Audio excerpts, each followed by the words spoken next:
APDSC 2019 question. ఒక కోణం తన సంపూరక కోణమునకు 4 రెట్లు అయిన ఆ కోణం కొలత.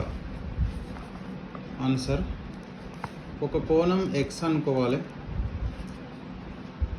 ఆ కోణం అనేది సంపూరక కోణంనకు 4 రెట్లు, అంటే 4 × 180 - x. ఇది కండిషన్. ఒక కోణము దాని సంపూరక కోణానికి 4 రెట్లు. x is equal to 4 × 180 720 minus 4 × x 4x. ఈ మైనస్ 4xని ఇటు సైడ్ తీసుకురావాలి. x plus 4x is equal to 720 degrees. x plus 4x 5x is equal to 720 degrees.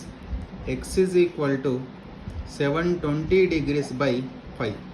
x is equal to 5 1 5 5 1 5 5 4 20 మళ్ళీ 5 4 20.